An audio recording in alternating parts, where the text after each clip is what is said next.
Sasa mke wangu mimi nikuache kidogo. He? Vipi tena? Na nilikuwa naandaa kauji hapa ili pate kutia tumbo joto. Wewe wala usijali, wewe kunywa tu, niacha niwahi, sawa? Haya, mangaiko mema. Nashukuru sana mke wangu. Haya baba. Alafu mke wangu, Ndiyo mume wangu. Utaenda pale dukani kwa Ajonga na mdai shilingi 3000, kuna kazi nilimfanyia. Lakini baadaye tulipishana, hakuwahi kunilipa. Hivyo nitampigia simu, nitamjuza kwamba utaenda kuchukua ili uweze kukusaidia kupata chochote mchana. Sawa mume wangu, asante. Na vipi kuhusu wewe? Nikuwekea chakula? Hapana, kwa mchana sitowahi. Mimi nitakuja kula jioni, mchana nitakula huko huko. Haya, asante. Uwe siku njema. Asante.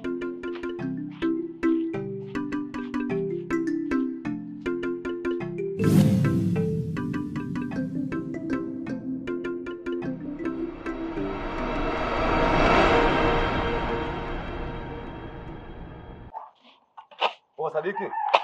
Ni bado tu mpaka sasa bado hujachanganya. Ili sasa hivi tu linaisha. Dalili mwanangu faster, unajua?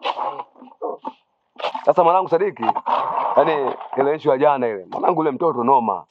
Yaani kale kamwili kadogo kale, kalinifanya nimdharau, yani nimchukulie poa. Baba sio niliyokutana nayo. Hey! Yaani chupu baba ni maanike.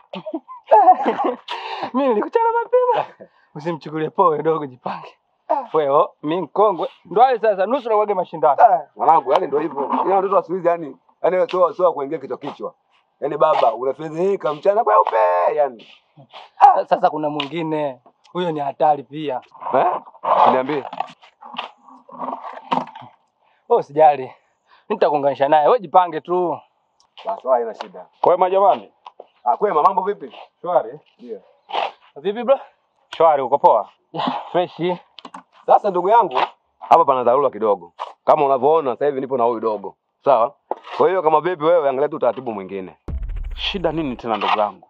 Na jana tulikutana tukaongea vizuri, tukutane hapa leo kwa ajili ya kuendelea na kazi. Shida yani hamna shida kuzidi. Nadhani wewe jana tuliongea vizuri. Leo tuwahi mapema kazini. Sasa unafikiri sasa saa ngapi unakuja kazini? Hapana, hebu kumbuka vizuri. Jana uliniambia utachelewa kidogo, kuna matatizo nyumbani. Hivyo nije kuanzia saa 4 na sasa hivi ni saa 4 kasoro hii. Hapana bwana, ndio hivyo. Sawa? Nisamee tu kwa hilo. Sawa? Sasa vipi kuhusu malipo ya zile siku ambazo nilifanya kazi? Swala la malipo, sawa? Hilo halina shida. Hivi sasa ninamsubiri bosi hapa, nilimpigia, kuna kiasi nilimuomba anipatie. Sababu si unajua mimi mwenyewe mzee wa bata. Kwa hiyo akinipatia. Kwa hiyo na wewe nitakulipa kulingana na kazi uliyofanya. Sawa? Sawa bwana. Nitashukuru ndugu yangu. Hiyo haina shida. Nimeisha hilo mzee. Changanya. Poa dogo, endelea na kazi. Baba ya kuhusu fanya kazi, twende muda huu.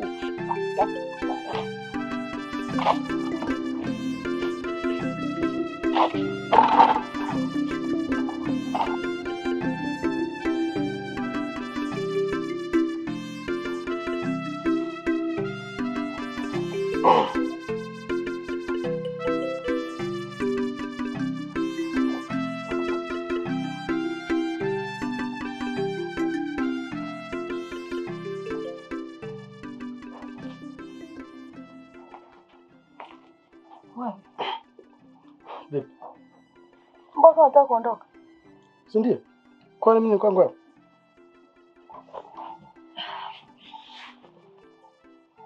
Anachukulia mimi mjinga eh? Sophie.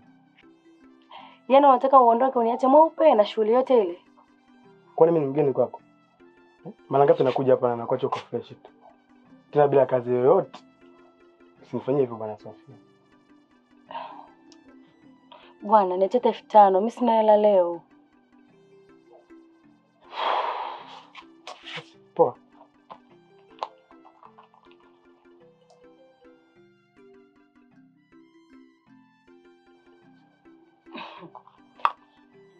Mambo si ndio haya sasa. Ndio maana nakuelewa tabia yangu. Baada ya kuiona hela, si ndio? Hamna bana. Ipo hivyo siku zote. Okay, poa, ngoja mimi ningeomba afu niwahi nishimishe. Hapo.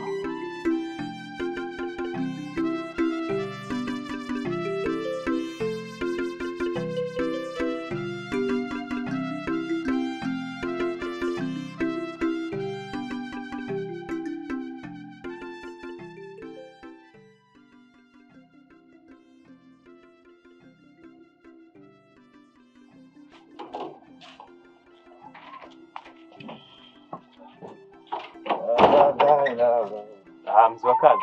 Bwana Jongo, karibu mzee mwenzangu. Vipi, mbona shoka asubuhi asubuhi? Bwana, shemeji yako anapata shida sana sehemu ya kuhifadhia vyombo baada ya kuviosha. Kwa ile leo asubuhi nimeona si vibaya nikaenda kukata vimiti kidogo nimtengenezeka uchanjo hapo ili awe na vimwaga hapo. Hivyo? Hiyo ni sawa.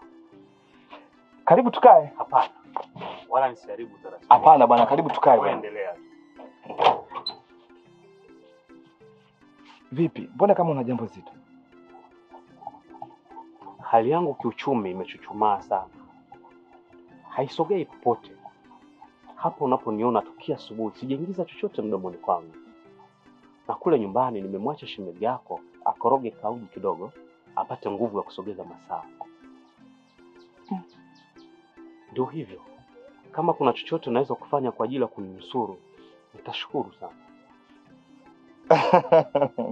Usinicheke ndugu yangu. Hapana, sikucheki ndugu yangu. Siku zote nyani waliyetailiwa hawatawalani. Na ndugu hawezi wakachekana matatizo. Wewe ni ndugu yangu sasa. Hiki kicheko sio kwamba nina furaha, ni maumivu yaliyopo kwangu. Na ninajiuliza hivi ni lini hii hali itafika mwisho. Mimi mwenyewe maisha yangu ni ya kuungaunga tu hivyo hivyo. Sema leo nina shilingi 4,000 hii hapa. Si vibaya tugawane umaskini. Shika shilingi 2,000. Alafu pia mimi 2,000 na mimi pia nisaidie hapa nyumbani. Shukuru sana. Kumbe kuna ugeni hapa? Ndiyo shemeji. Na ndio maana alikuwa anashangaa hapa, anaona nyumba imepoa jamani. Njaa, nenda kutafuta cha kutafuna, si unajua kushakucha. Ndio hivyo. Na mimi umenikuta ndo nataka kuondoka. Jamani ukai. Mimi wakuniomba nikae hapa kweli? Usikute baada nusu saa nimerudi tena hapa. Kweli kabisa. Shemeji karibu. Asante shemeji. Bwana, mimi nikuache. Haina shida. Asante. Sasa mke wangu, acha mimi nikatie mke ambaye nimefanya kwako.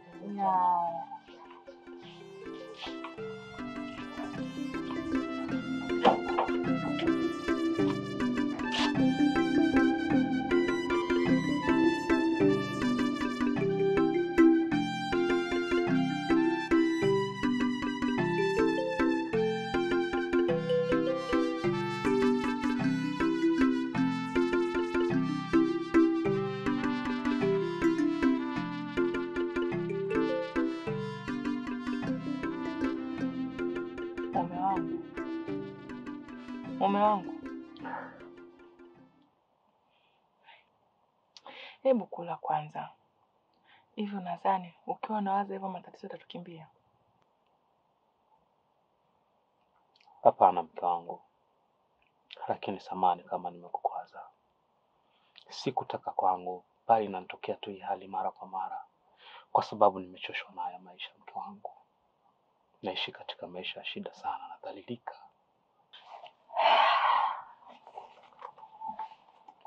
Ni sawa mume wangu. Lakini hutakiwi kuwa hivyo. Wanasema shukuru kwa kile kidogo kipatacho kwa wakati huo. Ona, sisi tunakula boga, lakini wapo ambao wamekosa nafasi ya kutia hata maji midomoni mwao. Hebu tujaribu kufurahi, japo kwa uchache kwa hii nafasi ambayo Mungu ametupatia. Sawa, nimekuelewa mke wangu. Lakini kuna kitu naomba nikushirikishe kidogo kama hautojali. Bila shida mume wangu. Nakusikiliza. Sophie, hata unadhani mimi ningefanyaje pale? Unanihukumu tu bure. Kwa nadhani mimi nakuonea na kukusingizia mambo ambayo hujayafanya, si ndio? Hapana. Simaanishi hivyo. Sawa. Mimi nilikwambia sina hela. Na hili nalifanyia kazi. Na vipi ushalifanyia kazi? Hilo limeisha mama. Naomba uniamini. Mambo mangapi nakufanyia makubwa? Nishinde meza ya kioo?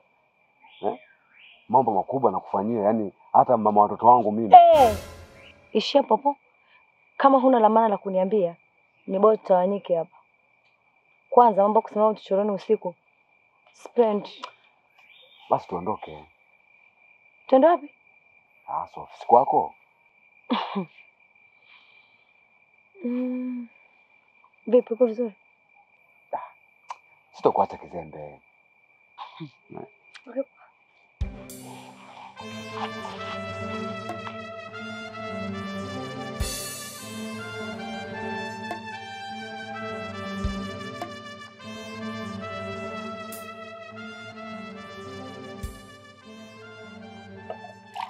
Nashukuru kaka, uji umenifaa. Shida tupo, tuvumiliane tu ndugu yangu. Hakuna usiku usiokuwa na asubuhi. Kikubwa ni uzima, afya, mapambano yaendelee. Wanasema dodogo huamba mwambao na kubwa hupeleka kwenye kilindi. Tukiyataka makubwa tutajikuta dodogo tunalipeleka kwenye kilindi badala ya mwambao. Sema siku hizi umekuwa na maneno mengi sana ndugu yangu. Maisha yanazidi kutufunza mengi. Sema kuna jambo naomba nikushirikishe kidogo. Ndiyo. Unajua huwezi jua ukiwezacho mpaka ujaribu. Sawa. Jana niliongea na shemeji yako aniruhusu nifanye safari nielekee mjini. Si unajua kwamba yule yupo kakaangu muda mrefu sasa. Ndiyo, nalijua hilo. Unakwenda kufanya nini na ni ugenini? Huyo mtu wako mwenyewe si mtu ambaye mnawasiliana, ni mara chache sana. Na inaonekana hali yake ya kiuchumi haiko vizuri. Unafanyaje na huku unaacha familia? Kama nilivyokuambia huwezi jua ukiwezacho mpaka ujaribu. Sawa. Ukweli ni kwamba akaniambia kila kitu. Na aliniambia kwamba yeye bado hayuko vizuri. Lakini nikasema kila mtu na bahati yake. Huenda akashindwa yeye, nikaweza mie. Huyo shemeji kasemaje? Shemeji yako haikuwa rahisi, lakini mwisho kanielewa na ameniruhusu. Sawa, kama yeye amekubali, mimi nani nipinge?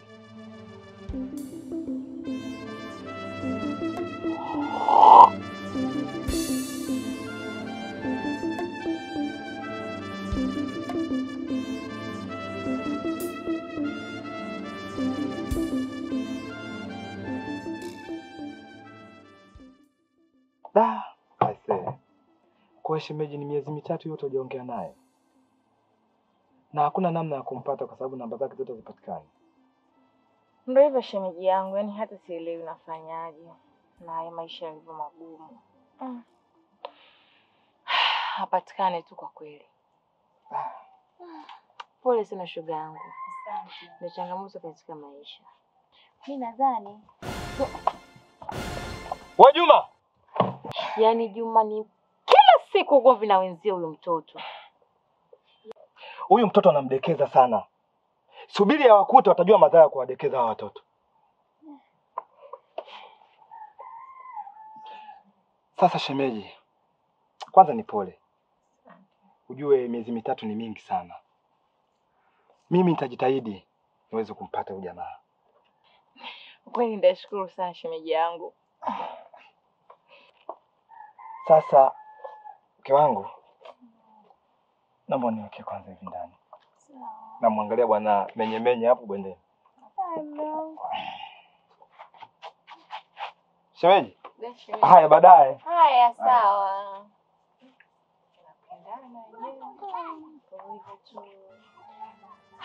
Na mimi hata Kinachokuwa sawa tu shughuli yangu tusijali. nashukuru. Haya basi. Mimi niliamua kumwacha bwana. Haiwezi kuwa mwanaume kila siku ni mtu wa kubembelezwa. Hakuna siku atafanya kitu kwa mapenzi yake yeye mwenyewe.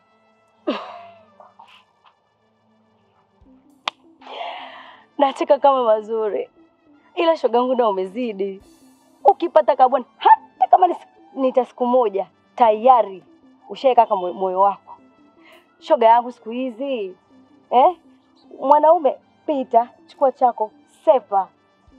Mapenzi ya kuona siku hizi. Shoga yangu. Toka ule muda tulipoanza sijawahi kuona kupanda kimaisha zaidi ya kula na kulala. Sasa hivi nimeamua nitulie tu ni focus na familia. Ndio haya sasa. Yanakukuta. Habarini? Safi mambo. Salama. Mwenzako? Mwenzangu? Ndio. Kivipi? Kujifanya penda. Kaachwa huyo. Sio kuachwa bwana. Mimi nimesikia mume wake ameenda mjini kwa ndugu yake kutafuta. Na atamrudia. Uweze kuchangamsha akili. miezi 6. Kaenda atarudi. Ndo kaachwa huyo. Lakini wewe nawe shoga yao. Ndo hivyo dada.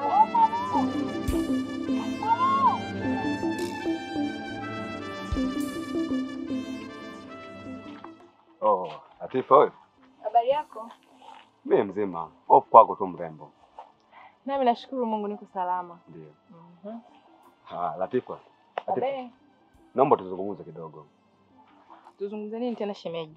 Na nilishakwambia hilo jambo lako unalotaka halitowezekana. Oh, Latifa. Usiwe hivyo. Kwa nini lakini unanifanyia hivyo jamani? Na nishakujuza wazi hali halisi ya moyo wangu kwako. Please. Sababu unaijua vizuri shemeji. Ila ni vile tu hujataka kuiona kama ni sababu. Mimi naomba nikuache.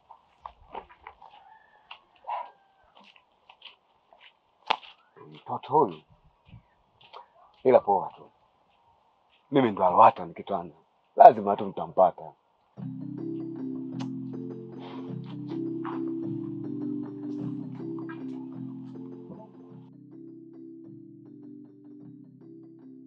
Ndio hivyo mzee mwenzangu, haya mambo yanatutesa sana. Kabisa ndugu yangu. Unajua hizi shughuli za shamba zinatumia gharama kubwa sana ili kufanikisha mambo yetu.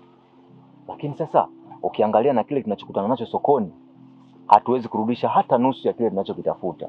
Lakini hili jambo linatuumiza kabisa ndugu yangu. Hayo mambo tunatakiwa tuwaseme kwa wale watu wenye dhamana. Wahenga wanasema ufumbi hapo ukweli utajifunza kwa ajali. Sisi kila siku kazi ya kulia na mbolea. Tumesahau kabisa kama laki na nusu ya mbolea si kitu kama mazao yako yanalipwa vizuri. Sasa ndugu yangu, hicho kizungumzia ndio kitu cha kukifanya. Kwa sababu wao wanasema kwamba usiku hauhitaji taa kwa umjuae. Na hili jambo kumbuka kwamba tunaweza kabisa tukalimudu. Mume wangu. Na mke wangu. Shemeji. Naam shemeji. Sasa hizi. Safi shemeji, habari ya saa hizi? Salama tu. Kwema eti? Kwema. Naona mnawajibika wenyewe. Sasa tutafanya shemeji, ndo kazi zetu hizi. Kweli kabisa. Mume wangu, mahindi tayari yale. Na shemeji, Naam, shemeji. karibu. Asante shemeji. Asante sana. Bwana Menyemenye. Naam. Karibu suna ya mahindi. Bwana kapate mzee. Nimekuja tu Wewe ndio umefika sasa hivi tu hapa. nimekuja kuangalia tu. Unajua sasa hizi shughuli zetu tumeshazimaliza hizi, ila kunguru wanasumbua shambani. Nimekuja kuangalia. Basi buda. Imeisha hiyo mzee.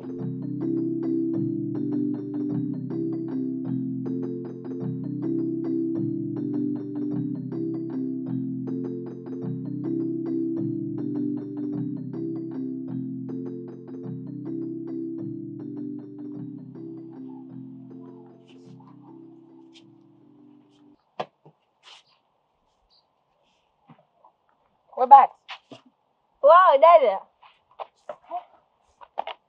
Vipi? Mbona safari ya ghafla huna hata taarifa? Kwani kuna shida mimi kuja hapa? Hapana. Hakuna shida wewe kuja hapa. Ila namna ulivyokuja umenistua kidogo. Yaweza kuwa kuna shida. Hamna shida dadangu. Hata usijali. Ni kwa vile tu nimekumisi sana. Pia nimemisi shemegi yangu. Sina ndo kabisa, maana hata nikimpigia kwenye simu yake simpati. Vipi? Karibu.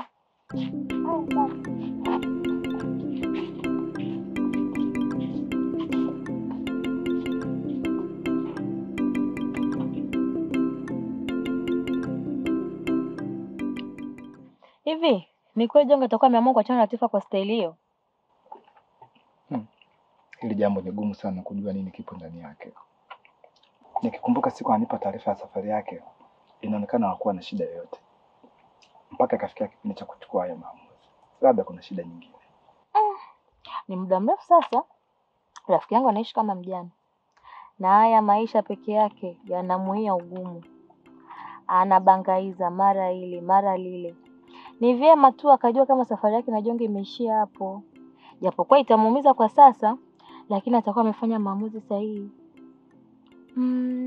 Na wewe katika kuchunguza kwako hujapata chochote kile kwa kujua hapo utampata? Wanasema aikimbiliaye mali uikimbie amani. Yeye alidhani kuwa akienda kule atafanikiwa.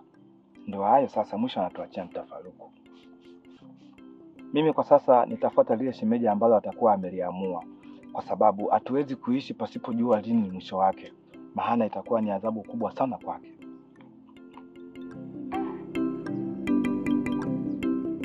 Pole sana dadangu. Kumbe uko kwenye matatizo hivi. Sisi tunakaa tu kule tunajua uko vizuri. Kumbe una mitihani kama hivi. Sasa mbona hata kutaka kutujuza? Ndio hivyo mdogo wangu. Sikutaka kuwajuza mapema. Matatizo ya mama sinayajua. Angeanza mapresha yake hapo mpaka tungejuta kumwambia. Ndio maana tu nikaona nipambane tu kwanza mwenyewe. Kwa na mpango gani mpaka sasa? Au ndio utaendelea kumsubiri mpaka atakaporudi? Kwa kweli mpaka sasa sijajua nini nitafanya. Haya sawa.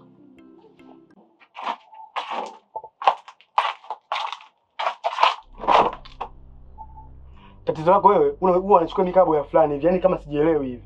Wakati mshikaji huwa anazungumza kabisa kwamba huwa anapumzika na wewe. Alafu unaniletea mimi maagizo yako hapa. Hapana Tobi, sio hivyo. Acha kupaniki basi. Kwa hiyo utakanifurahia ujinga unaofanya, si ndio? Hizo habari hazina ukweli wowote. Ni watu tu wanataka kutuvuruga. Kwani umewasahau watu wa hapa Tobi? Usikize Sophie. Ndio baby, nakusikia. Hizo habari mimi sizitaki. Na kila siku mimi napambana kwa ajili yako ili kutafuta kile ambacho wewe unakihitaji. Kwa hiyo mimi sitaweza kuvumilia kuona ujinga unaofanya na kuomba hizo habari ziwe mwisho. Tafadhali. Sasa mpenzi wangu, nimekusikia. Hautosikia wala hautaona tena mambo kama haya yakiendelea kati yangu. Mimi nakupenda wewe. Na nitakuwa na wewe peke yako. Unasikia? Mimi naumia. Sawa, lakini sasa vitu vingine vya uongo.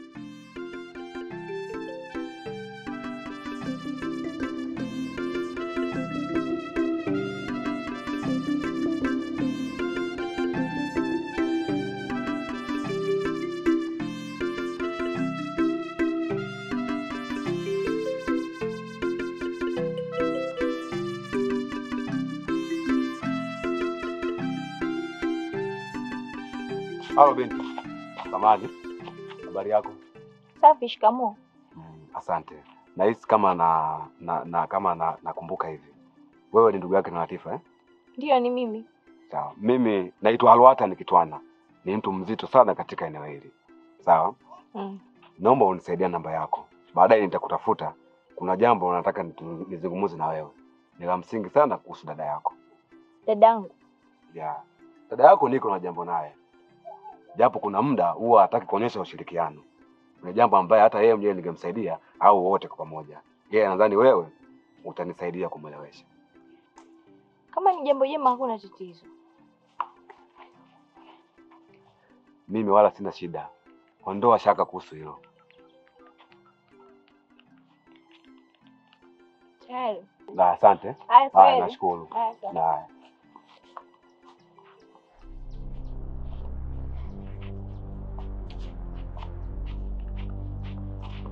Wewe. Kwa hiyo yale mambo tunayofanyaga gizani, kukicha, asubuhi vijiweni kusimulia watu, si ndio? Sophie, kwani unanijia juu hivyo hata bila salamu? Salamu ni kwa waungwana waliostaarabika, sio kwa mtu kama wewe. Haya, habari zangu mimi na wewe zimemfikiaje Tobi? Sophie, Tobi mjinga yule. Unajua muda mwingine yule anajifanya yeye ndio yeye. Mimi ni mama kumchana ili ajue hapa pana wakulungwa. Kwani shida nini? Sasa sikiliza. Tobi mimi ni mtu wangu wa muda mrefu sana. Alafu namheshimu na kumpenda. Wewe nilikutunuku tu, lakini kwa vile umeshindwa kujiheshimu, sikutaki. Hapa Sophie. Niache, nadhani utakuwa umenielewa. Kwenda huko. Kwani kuna kitu gani ambacho kimeongezeka hapo?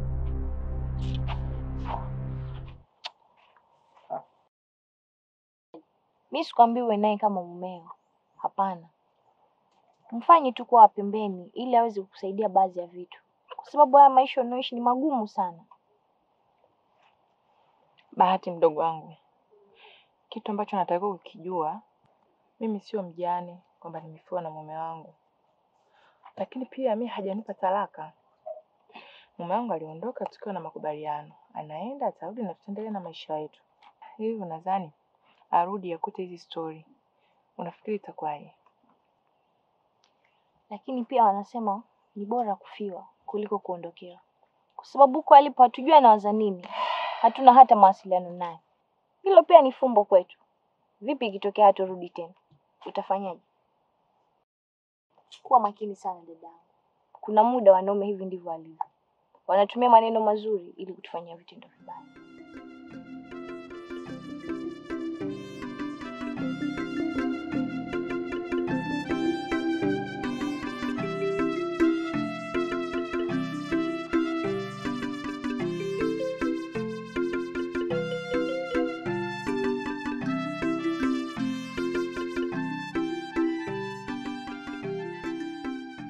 Kwa kweli ni mtihani rafiki yangu. Hata mimi kuna muda natamani nikushauri kama alivyokushauri Bahati. Lakini nasita na kusema hapana. Kwa sababu hapa duniani Mungu ametupa mitihani ili kupima imani zetu.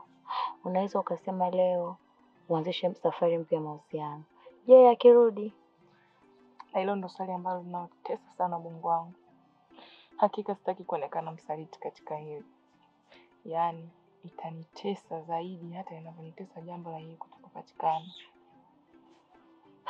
Mimi nadhani ungejipa muda zaidi wa kulifikiria hili jambo kwa umakini ili usije kufanya maamuzi yenye majuto baadaye. Msubiri.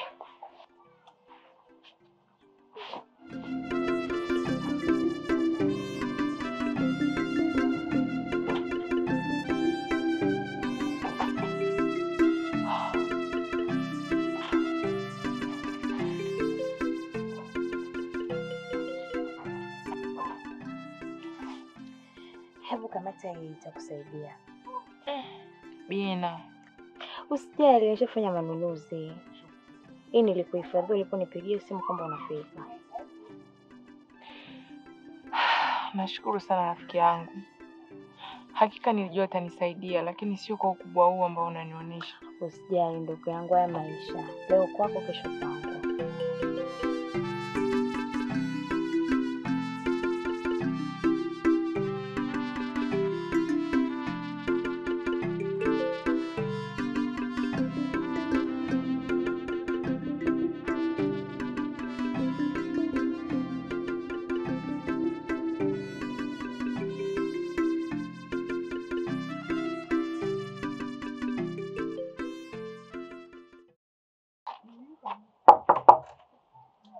Odi.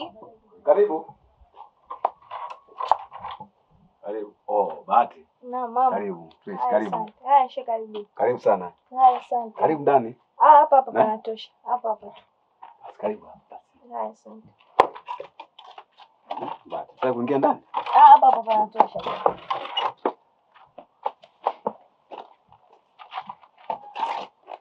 Bahati, niambie. Ndio hivyo, kama nilivyokusha kwambia kwenye simu kwamba dada nimemwambia nimempa taarifa zako, lakini amekataa tukatu. Yaani dhahiri sasa kwamba hataki hata kusikia mambo yako. Kweli kakataa kabisa. Ni dhahiri kwamba haiwezekani sasa wewe kwa naye. Hakutaki. Sasa Bahati, sema mimi nimekuelewa. Sasa naomba tufunge huo ukurasa wa Latifa. Kwa sasa naomba tuzungumze tu mimi na wewe. Yaani na maana ya mimi Arwatan Kitwana na wewe mlembo Bahati. Ukimaanisha nini? Kama ulivyosema, nafasi ya mimi kwa dada yako hauioni tena. Kauli hiyo inamaanisha niangalie utaratibu mwingine kwa mtu mwingine. Na wahenga walisema penye urembo ndipo penye ulimbo. Na Bahati, wewe ni mrembo sana.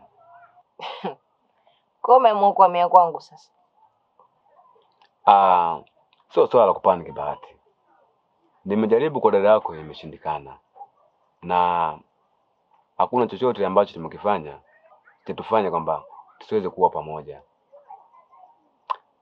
Mungu akupenda mimi kuwa na dada yako, bali ni wewe ndio maana umekuja kwa wakati huu. Na kupitia wewe nadhani utamsaidia dada yako kwa anayopitia.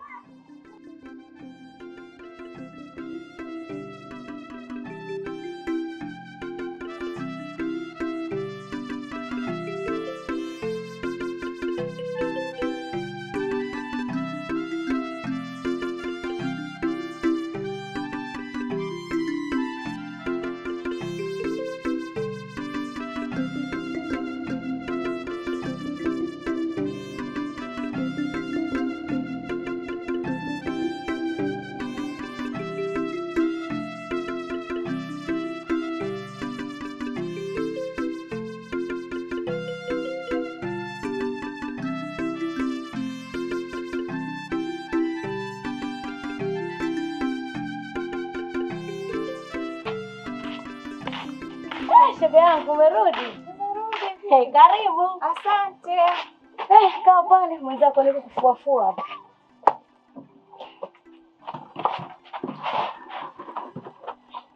Naona kishapu kimeongezeka. Kiongezeke wapi? Watu wanaenda vibaya kwa kawaida. Vipi mwenzangu, umeolewa? Kuolewa? Kwa nini? Si naona nguo za kiume. Na wewe ninakujua hauna habari za mabebi mpaka kufikia kiasi cha kuwafulia nguo. Umenikariri vibaya bwana. Hizo nguo za Tobi. Ndio imekuwa serious hivi. Sasa nitafanyaje shoga yangu? Nimezunguka na karibia kuwamaliza. Cha maana hakuna. Ndio hivyo, nikakumbuka na maneno yako. Nikaamua tu nitulie na Tobi wangu. Ndio tuko hapa tunakomaa.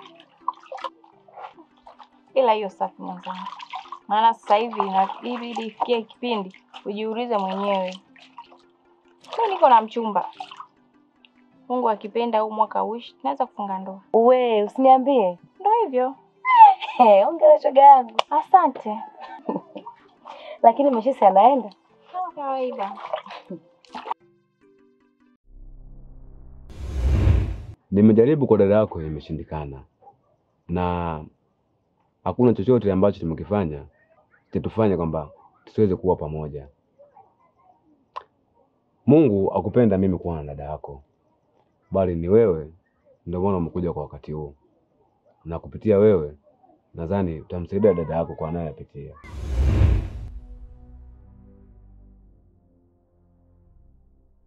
Shika hii. Kanunue unga nusu, dagaa, nyanya na kitunguu. Ila nenda kule kwa Fredi, usiende kwa Anton anaendai. Wewe bado. Awe? Vipi? Una shida gani? Safi dada, hamna shida yote. Una uhakika? Ndio dada. Ulikuwa unaniambia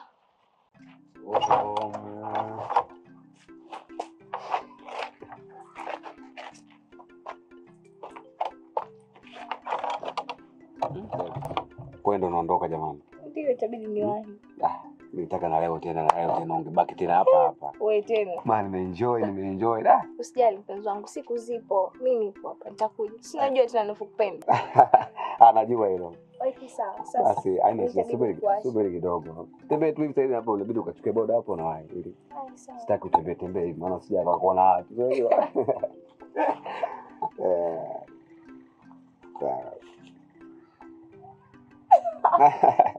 Najua unapenda wewe. Haya poa. Asante mpenzi wangu. Haina shida. Nakupenda. Asante, nakupenda pia. Usichelewe, fika nyumbani kabisa hivi. Sawa, usijali.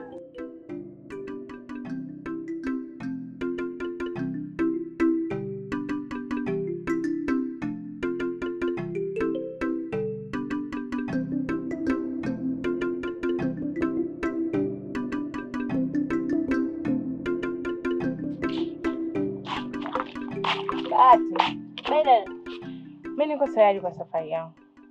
Sawa dadangu. Sasa kama nilivyokuambia, kuwa makini na matumizi yako. Unaijua vyema hali yetu. Mimi mpaka kesho jioni ndo nitakuwa hapa. Okay, sawa dada. Hata usijali. Mungu akulinde uko endako. Amen. Nao baki salama. Sawa dada.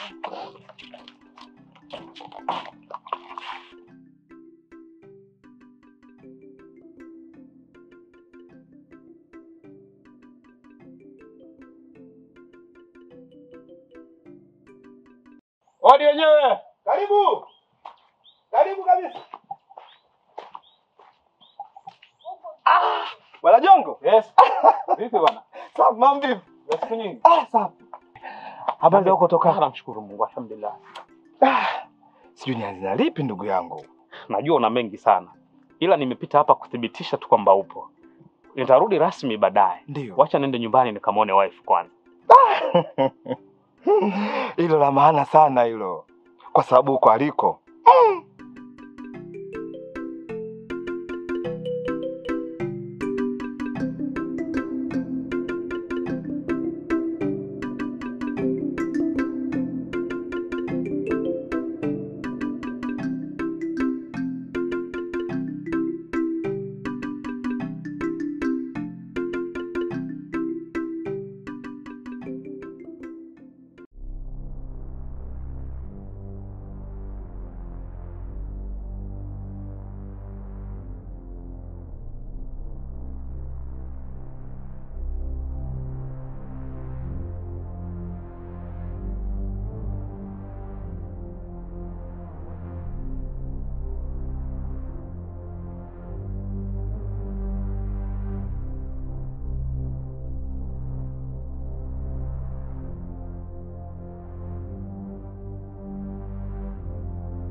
Oh baby. Na baby. Kuna jambo nilisahau la msingi sana. Ile Niambie, ambalo mpenzi. umeniomba usiku. Oh. Sawa. Kwa hiyo baadaye usiache kunipigia ili nijue kama upo hapa nyumbani nimwageze boda akuletee. Usijali nitakupigia. Haina shida. Okay, poa. Nakupenda. Nakupenda pia mpenzi wangu. Asante. Bye. Okay, bye.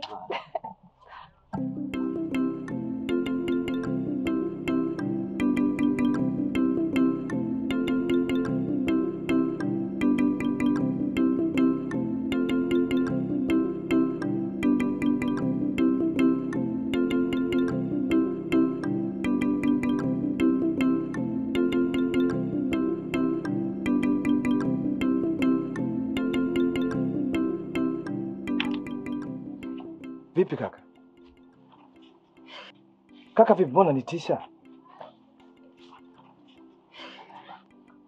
Kaka, mambo niliwakuta huko nyumbani siwezi kuamini kabisa. Mambo gani? Hebu nielezee vizuri, ujue napagawa. Siku zote akulengaye kwa kisu hashindwi kukuchoma, na akujuae ndiye akuumizaye. Nimeumia sana. Kaka, bado unaniacha gizani. Hebu nifafanulie nipate kuelewa. Shemeji yako Sajo. Shemeji? Kafanyaje? Anaumwa? Afadhali angeumwa ningeenda kuonana na daktari, lakini kwa hili halihitaji daktari kabisa. Nimeumia sana Sheikh. Aisee. Hili lipi?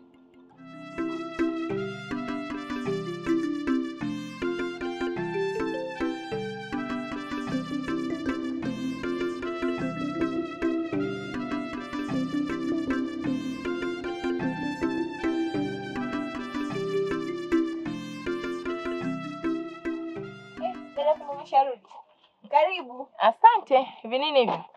Humu mna mchele, nyama pamoja na viungo. Wewe umepata wapi hela kununua vitu vyote hivyo? Dada, kawaida tu mwana. Kawaida. Usitake kuniambia umeshaanza michezo yako. Mchezo gani tena dada? Halo? Safi, habari yako? Salama tu.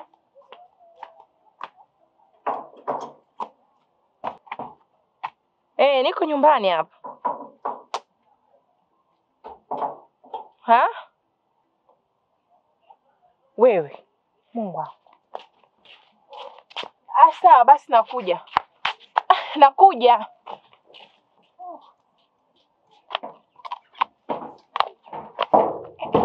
Dada. Dada.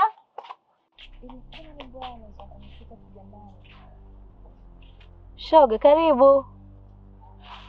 Mume wangu. Vipi? Mbona uko hivyo? Na mbona uko hapa na sio nyumbani? Nyumbani? Nani aingie nyumba chafu kama ile? Sio mimi. Labda maiti yangu itaondoka hapa itaingia katika nyumba ile. Shemeji, karibu ukae kwanza. Diana rafiki yangu. Kuna nini, mbona sielewi? Mume wangu kaja bila hata taarifa. Lakini amefika, amekuja hapa badala ya kuja nyumbani. Na yuko katika hii hali. Ulitaka nitoe taarifa ili upate kujisafisha eh? Lakini Mungu kakuumbua. Dada, hebu kaa tuzungumze.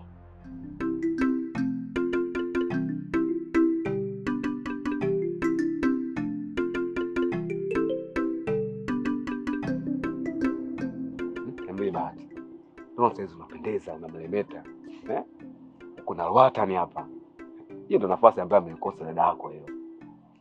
Ndio hivyo, lakini leo haitawezekana. Si unajua dada amesharudi nyumbani. Sasa Bahati. Sasa tuje tu kwangu basi. Naanzaje kimfano? Yaani dada ndio kwanza amerudi leo. Alafu mimi nilale nje ya nyumbani. Hata nielewaje kimfano? Sio hivyo. Kwani utamwambia? Wewe utasubiri tukalala alafu napita hivi. Haiwezekani. Wewe nivumilie tu mpenzi wangu. Okay poa. Acha tu nivumilie. Kama mambo mazuri hayataki haraka. Okay sawa. Kwa hiyo mimi nakuacha. Haya poa, ina shida. Haya sawa. Okay. Bye. Okay bye.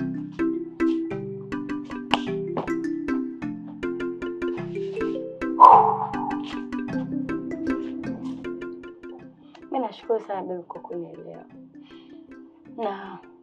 Na kuahidi sitafanya chochote tena cha kukuumiza. Sasa hivi nitasikiliza na kusikiliza kila ambacho utakisema. Okay. Nashukuru. Hebu tulia. Unajua tuweze kuishi hivi siku zote. Lazima ifike kipindi tuwe na familia. Kwa maana ya watoto. Hata kufunga ndoa pia. Baby, kwa hiyo tunaweza kufunga ndoa? Kwani shida iko wapi? Mimi nakupenda Sofia. Nakupenda pia Tobi wangu. Bahati! We Bahati! Hebu toka huko.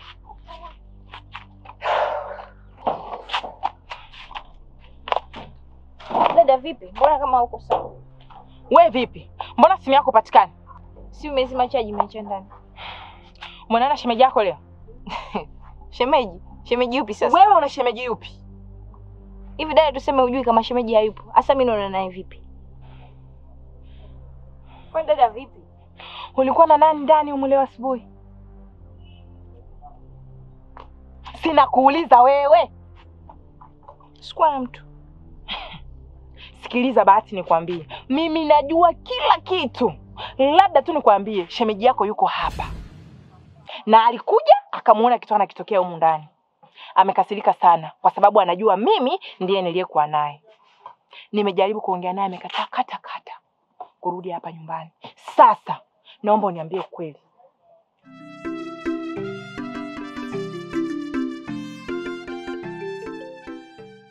Mimi nikusii ndugu yangu. Hakuna sababu ya hili jambo kufika mbali. Wewe rudi tu nyumbani. Hivi unajisikiaje kuishi nyumba za watu na wakati wewe ni nyumba? Lakini shemeji alishaelekeza kila kitu kilivyo. Na hapo siwezi kudhibitisha, lakini naweza nikakubaliana na shemeji kwa sababu nimekaa naye kipindi chote ukiwa wewe haupo. Angekuwa mtu wa hivyo mimi ningejua. Nakubaliana na kila anachokizungumza na ndio maana nakuomba na wewe pia ufanye hivyo.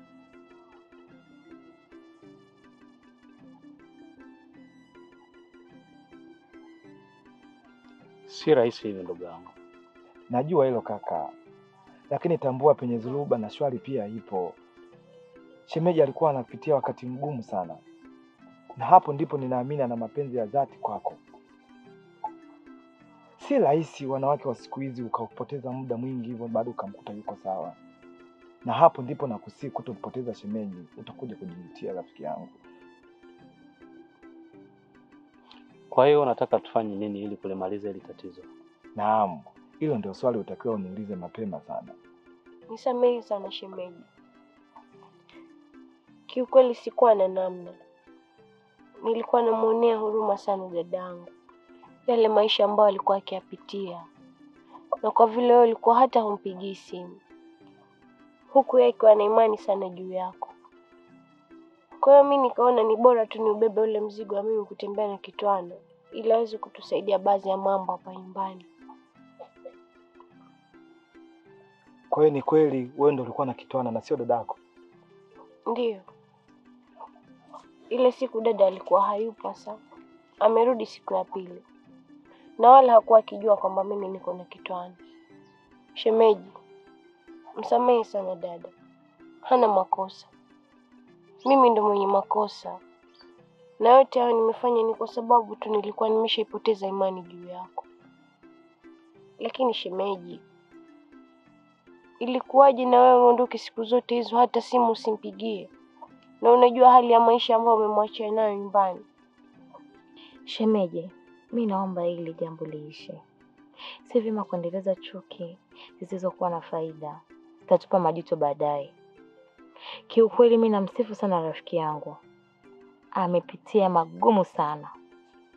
Lakini pia kwa hilo alilofanya Bahati, angeweza kufanya yoyote mwenye huruma na ndugu yake. Maana kiukweli hali ilikuwa ni tete. Lakini pia naweza kusema huu si muda wa kulaumiana. Lakini haukufanya vizuri kwa kukaa kimya. Umeleta sintofahamu si kwake tu, hata kwetu pia. Bwana Jongo, natumai umelielewa. Na sasa tuko pamoja. Kiukweli mimi niwaombe msamaha kwa yale yote ambayo yamesababishwa na mimi. Nakupenda sana mke wangu. Nikuhakikishie kwamba kwa hili limeisha. Pole kwa yote ambayo umepitia na asante kwa kunisubiria.